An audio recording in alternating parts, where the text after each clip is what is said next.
Hi parents, it's Mr. Like again, and welcome back to Like Science. So today we're actually going to start our engineering design process. We're going to start really with defining the problem. We want to get the gingerbread man across the stream. That's kind of the problem. We want to then look at what engineers do next is they look at limitations and constraints. What can we do and what can't we do? If you're building a roller coaster for an amusement park, there are constraints. It has to fit within a blueprint or a footprint of the park. It has to be safe. It has to be done on a certain amount of time. For us, we're going to be able to limit things like materials. You are really limiting the student to materials you have around the house. I showed you some materials in the video that I found. You can use just about anything. If you have any of those materials, go for it. Give them 2 or 3 or 4 different things to kind of think about.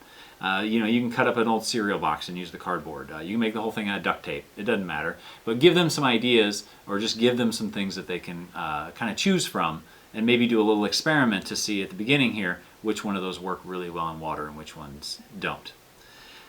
The third thing they're going to do, the next step in the engineering design process after limitations and constraints, is this idea of making a model. Their very first schematic, the drawing of what their first idea is coming out of their head.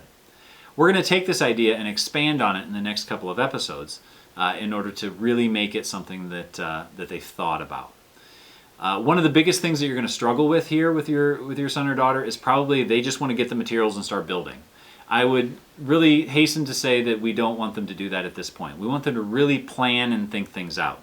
You can think about an engineer. If they just built different tractors all the time, it costs a lot of money for materials and time and all of that. What they do is they build prototypes, they build models, or honestly they do computer models a lot now. Your first grader, of course, is just drawing a thing on a sheet of paper. This is what they want to do. So that's kind of where we're going to leave it with today. Next time we're going to expand on that model, that schematic, and make it even better. And then we're finally going to get our prototype and start building. So in the end, we are going to build this thing. But for now, we want them just to kind of focus on this idea of being an engineer is more than just grabbing materials and going. It's kind of important also to think about this idea as engineering as a career.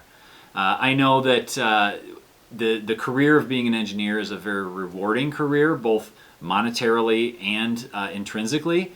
There's a lot of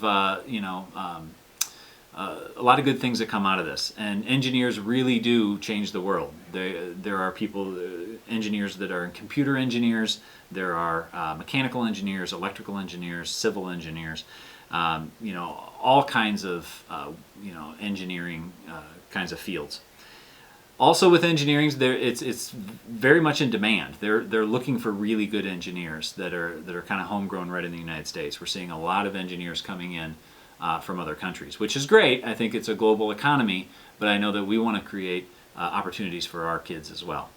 A lot of the initiatives out there with getting kids into engineering are targeted towards kind of some underrepresented groups. For an example, girls.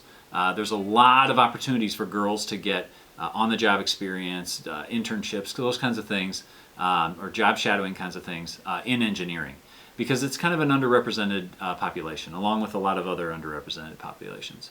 And part of the reason for that is that girls typically, I have a daughter, so I'll just use her as an example. She doesn't like building things, right? My boys, I give them some Legos or some blocks, and they were building from the time they could hold things. But my daughter, she really wasn't into that. And so how do we kind of connect with a group like girls to get them kind of interested in this? And one way that we found is to kind of rephrase the career.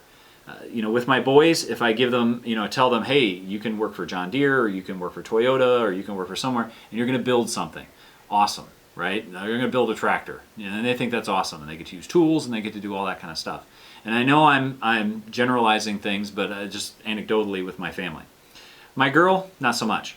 But if I can rephrase how I address it, I can kind of get her a little more interested. If instead of saying, honey, we're going to be building tractors, I might rephrase it and say something like, really what an engineer is doing when they're building this tractor is they're trying to make it more gas efficient or more fuel efficient. They're trying to make it so that we don't lose as much corn when we harvest or when we plant. And really what we're doing is we're feeding the world. And if you can rephrase the problem into more of a global problem where they're helping other people and not just building a mechanical thing, a lot of times you're going to find that girls will be attracted to that. And I know I'm generalizing, and I don't mean to do that. I don't know your son or daughter at all. But think about different ways that you can rephrase things that, maybe they would be interested in this kind of career. And I know they're only first graders, but, if we kind of talk to them every year about the different career opportunities, not just in engineering, but anything in science or political science or writing or anything that they're doing, I think it always allows them to see where this is going to go when they're older and where it could go when they're older. And it draws them into the curriculum a little bit more. So thank you so much for all that you've done to your son or daughter this semester. And if you have any questions, please contact your teacher, or you can contact me at likescience2020.com or at gmail.com, and I will see you next time.